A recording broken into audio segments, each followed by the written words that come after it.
Éco-Défi est un label qui a été créé en 2008 par la Chambre de métiers et de l'artisanat du Val-de-Marne en collaboration avec la Chambre de commerce et d'industrie.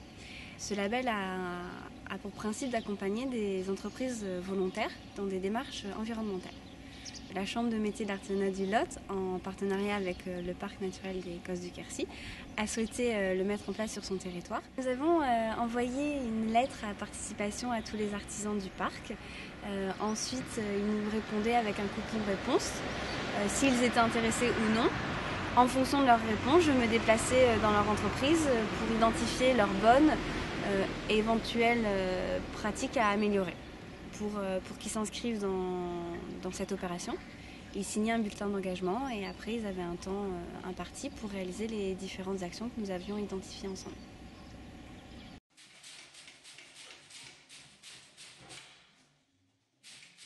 Je trouvais la démarche très intéressante parce que je trouvais que justement ça mettait en valeur les efforts que j'essaye de faire dans une économie d'énergie et du respect de l'environnement.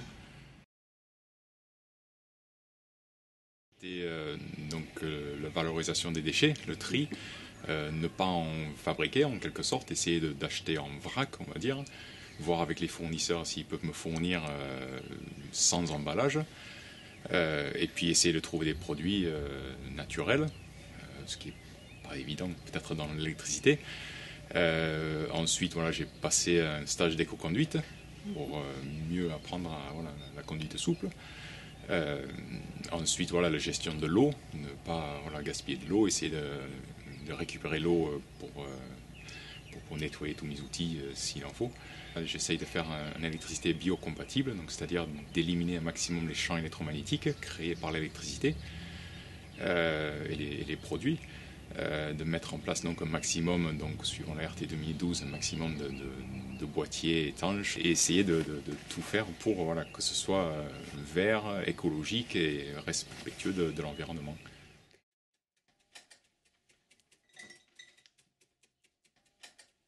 Ça fait très longtemps que je suis engagée dans une démarche, on va dire, écologique et respectueuse de l'environnement.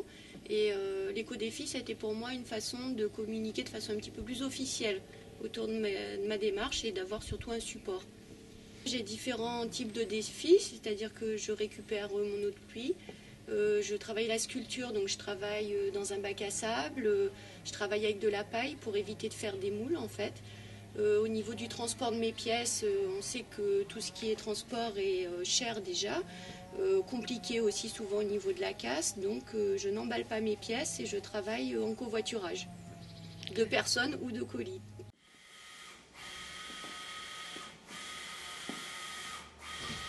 Quand on a créé l'entreprise, déjà on s'est interrogé sur l'environnement, puisqu'on a décidé tout de suite d'acheter des machines qui travaillaient avec des encres écosolvants, et d'autre part on a décidé d'utiliser que des papiers qui étaient de normes forêt gérée durablement, c'est-à-dire FSC, PEFC.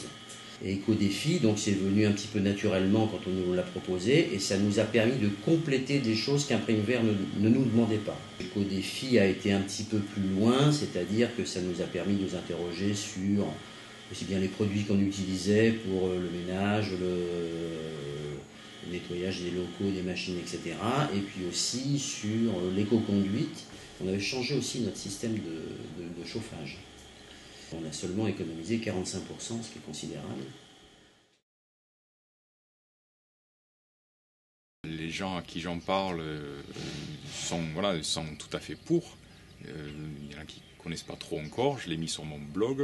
Et les gens trouvent ça tout à fait normal et souvent ils ne comprennent pas que tout le monde ne fasse pas pareil, ou du moins ils trouvent ça logique.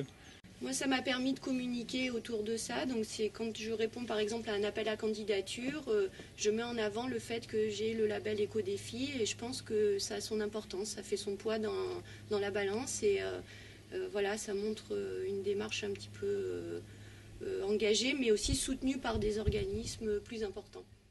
Et pour l'instant, nos clients de toute façon sont toujours satisfaits de voir qu'on s'engage comme ça. On communique de façon à ce que ça se sache, parce que nous on a envie que les gens sachent qu'on s'engage là-dedans.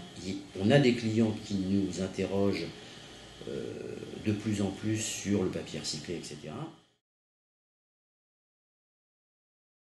On a pu créer un guide pratique pour les aider à mettre en place leurs défis. Et une fois qu'ils sont labellisés, on leur offre un kit de communication. On essaye aussi de les valoriser dans tout ce qui peut être presse écrite. Et nous réalisons à la Chambre des vitrines pour valoriser les artisans qui sont labellisés éco-défi.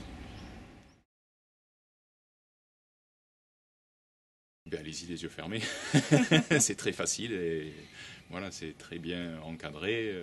Il faut faire l'effort de faire la démarche et de le faire.